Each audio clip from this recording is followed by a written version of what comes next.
अस्सलाम वालेकुम एवरीवन, कैसे हैं आप? होपफुली सब खैरियत से ठीक ठाक होंगे। शुक्र अल्हम्दुलिल्लाह, मैं भी बिल्कुल ठीक हूँ। तो जी सुनाएं, आप सब कैसे गुजर रहे हैं आपके रोज़े? मेरे तो माशाल्लाह से बहुत अच्छे गुजर रहे हैं। ज़्यादा टाइम या इबादत में या फिर किचन में ही गुजरता है। तो दूसरा मौसम भी बहुत ज़्यादा अच्छा है, इसीलिए ना रोज़ों का बिल्कुल भी नहीं पता चलता कि कैसे ये 3 रोज़े गुजरे हैं। तो बस यहाँ पे आज मैं आपके साथ चौथे रोज़े की इफ़्तार प्रिपरेशन शेयर कर रही हूँ। अच्छा, चिकन मैंने मंगवाया था, उसी को वॉश कर रही थी। और चिकन आजकल बहुत ज़्यादा सस्ता हो गया है ना, जब से रमज़ान हुए हैं हमारे घर में डेली चिकन ही बन रहा है। एक दिन मैंने मटर कीमा आलू बनाए थे और तकरीबन सब दिनों में चिकन ही बन रहा था। अब आगे मैं सोच रही थी किसी दिन सब्ज़ी या फिर दाल भी साथ में बना लूँगी, क्योंकि एक जैसी चीज़ खा खा के ना फिर वो मुँह पड़ जाती है। खैर जी, यहाँ पे मैंने साथ साथ प्रिपरेशन भी करनी थी, क्योंकि इस बार मैं प्रिपरेशन नहीं कर सकी थी। काफ़ी ज़्यादा काम होते हैं, आपका किचन में इतना टाइम लग जाता है। अगर आपकी ना पहले प्रिपरेशन हो तो आधे से ज़्यादा टाइम आपका बच जाता है। बस मैं सोच रही थी कि डेली में थोड़े थोड़े काम करूँगी तो ये जितने भी प्रिपरेशन वाले काम हैं ये 2-3 दिन में मेरे सारे कंप्लीट हो जाएंगे। यहाँ पे बस मुझे मसालों को रिफ़िल करके रखना था। काफ़ी दिन पहले के मेरे पास पड़े हुए थे, लेकिन मुझे टाइम ही नहीं मिल रहा था।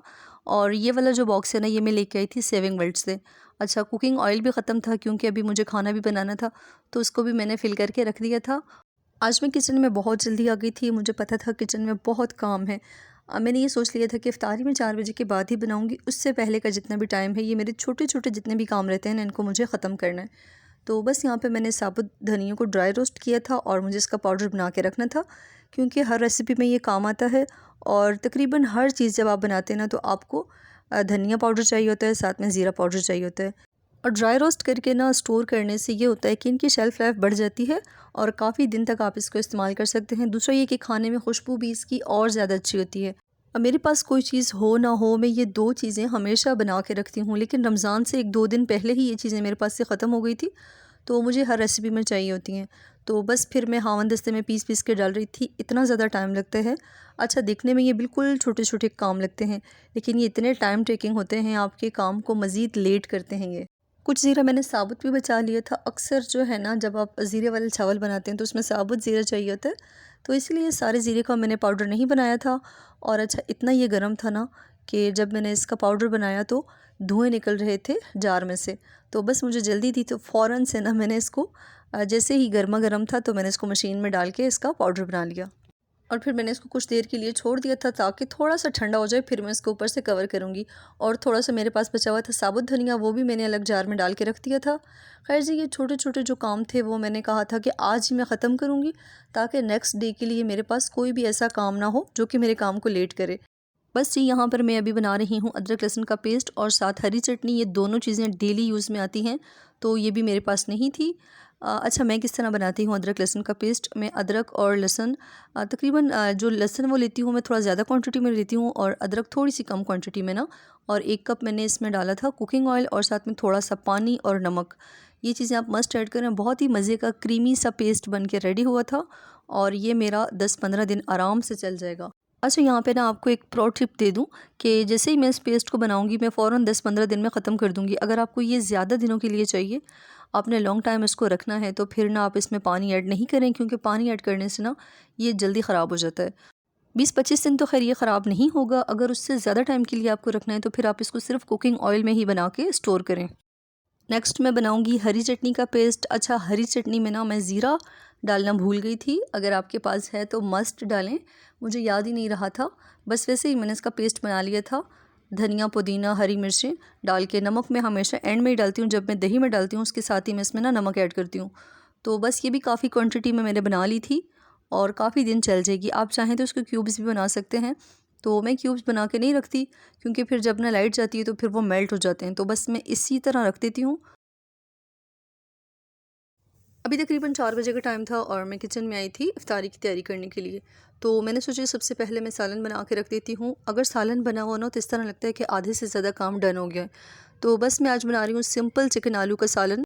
इसकी कोई भी ख़ास रेसिपी नहीं होती, मुझे लगता है तकरीबन सब घरों में ये बिल्कुल एक जैसा ही बनता है। अच्छा, मुझे ये लगता है ना, कोई भी सालन बना हुआ हो तो उसमें ना टमाटर और जो प्याज है उसको सही तरह आप गला देना, तो आपका बहुत बेहतरीन सा सालन तैयार हो जाता है। बस यहाँ पे मैंने मसाले की अच्छी तरह भुनाई कर दी थी और अब मैंने इसमें 1 गिलास पानी शामिल कर दिया है। इसको मैं कवर करूँगी ताकि चिकन और आलू अच्छी तरह गल जाएं। बस लास्ट में मैंने इसमें मेथी डाली थी, मेथी जो है वो तो मुझे हर खाने में पसंद है, और हरा धनिया। बस सालन मेरा डन हो चुका है। अब मैं आ गई थी पकौड़ों का मसाला रेडी करने के लिए। अच्छा, पहले दिन जो मैंने ना पकौड़े बनाए थे उसमें मैंने धनिया पाउडर डाला ही नहीं था, मुझे याद ही नहीं रहा था। जब सब ने खाए फिर उसके बाद मुझे पता चला कि एक चीज़ मैंने इसमें मिस कर दी है। पकौड़ों में जब तक धनिया ना हो तो उनका फिर टेस्ट बनता ही नहीं है ना। तो बस आज मैंने याद से इसमें धनिया भी ऐड किया है, और साथ में रेड चिली फ्लेक्स, नमक, बेकिंग सोडा डालने से ना थोड़े से सॉफ्ट पकोड़े बनते हैं। अगर आप क्रिस्पी पकोड़े खाना पसंद करते हैं तो फिर बेकिंग सोडा को स्किप कर दें। तो ये जी मसाला मैंने बना के रख दिया था। अच्छा, लास्ट में मैं इसमें ऐड करूँगी पालक मैंने फ्रीज़ कर दी थी, पहले दिन ही मैंने मंगवाई थी, और उसको वॉश करने के बाद ना मैंने फ्रीज़र में रख दिया था। तो अब ये काफ़ी दिन चल जाएगी। और साथ में मैंने थोड़ी सी इसमें कैबेज भी काट के डाल दी थी।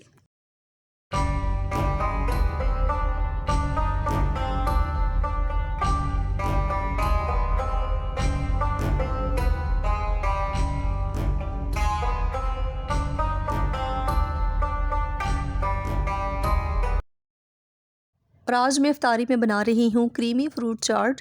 फ़र्स्ट डे जो है मैंने बनाया था फ्रूट सैलेड, उसके बाद से ना मैंने फ्रूट चाट ही बनाई है। क्रीम वाली फ्रूट चाट हमारे घर में बहुत पसंद करते हैं।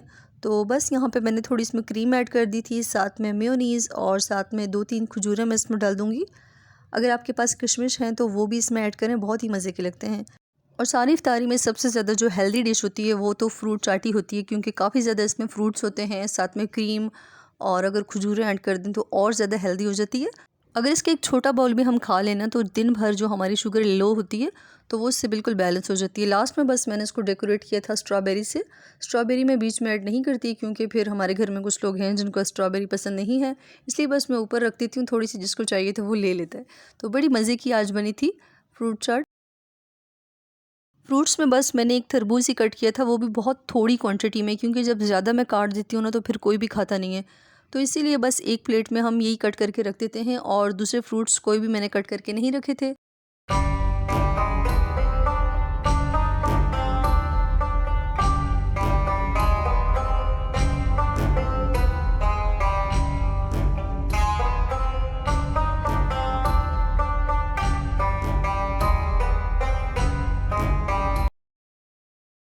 बस यहाँ पर मैंने फ्राइंग का काम शुरू कर दिया है।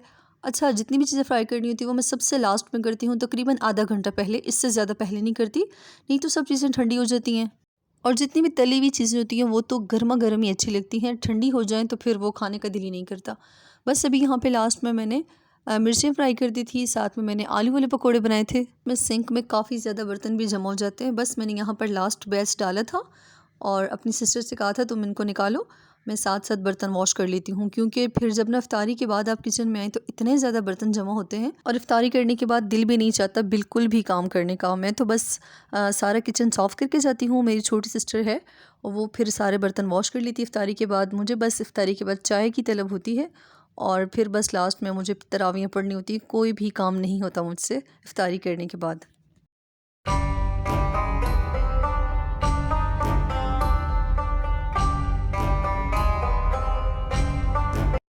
इफ़्तार का दस्तरख़्वान लगा दिया है। तो जी, ये है हमारे आज चौथे रोज़े की इफ़्तारी। बस यही वाला व्लॉग बनाया था, इसके अलावा मैंने कुछ भी रिकॉर्ड नहीं किया। और साथ ही अभी मैं आपको नज़र आ रही हूँ सहरी में। ये सहरी का टाइम था यहाँ पे। बस मैंने आज पराठे बनाए थे, और जो सालन मैं बनाती हूँ इफ़्तारी के वक्त वही हम सहरी में भी खा लेते हैं। पहली सहरी में मैंने सबके लिए एक एक पराठा बनाया था, तो उस दिन तो सबने खा लिया था। नेक्स्ट डे मैंने फिर बनाया तो फिर ना 1 से 1.5 पराठा बच गया था। नेक्स्ट डे मेरे भाई ने कहा था पराठा नहीं बनाना, सूखी रोटी बस बना दो, उसके अंदर घी लगा दो ना। तो वो मैंने बना दिया था उस्मान के लिए, और तो सबके लिए पराठे ही बनाए थे, क्योंकि पराठे थोड़े फिर भी खा लेते हैं सब, और जब सूखी रोटी होती है तो वो इतनी खाई नहीं जाती। खैर, यहाँ पे बस साथ साथ मेरे पराठे बन रहे हैं, चाय मैंने रख दी थी। सहरी में अगर आप 1 घंटा आधा घंटा पहले उठ जाते हैं तो फिर भी कुछ खाया जाता है। अगर आप ना उसी वक्त फ़ौरन उठते हैं तो फिर तो बिल्कुल भी कुछ खाने का दिल नहीं करता। बस यहाँ पे मैं अभी सालन गरम कर रही हूँ, और उस्मान ने कहा था कि मेरे लिए एक अंडा बना दो। चिकन का सालन डेली खा खा के ना बिल्कुल भी दिल नहीं करा था उसका खाने का। और हमारे घर में मैं वाहिद हूँ जो अच्छी तरह सहरी करती हूँ। बाकी जितने भी लोग हैं ना वो बहुत ही कम कम खाते हैं सहरी के वक्त, क्योंकि मैं रात में खाना बिल्कुल भी नहीं खाती। मुझे जितना भी खाना होता है मैं सहरी में ही खाती हूँ, ताकि मेरा दिन अच्छा गुजरे। बस जी, मेरी ये थी आज की इफ्तारी और सहरी की रूटीन। होपफुली कि आपने वीडियो को एंजॉय किया होगा। वीडियो पसंद आई है तो प्लीज़ वीडियो को लाइक कर दें। चैनल को सब्सक्राइब कर दें, वीडियो को ज़्यादा से ज़्यादा शेयर करें। मुझे कमेंट करके बताएं कि आपको मेरी वीडियो कैसी लगी है। मिलती हूँ आपके साथ एक नेक्स्ट वीडियो में। जब तक के लिए मुझे दुआओं में याद रखिएगा। अल्लाह हाफ़िज़।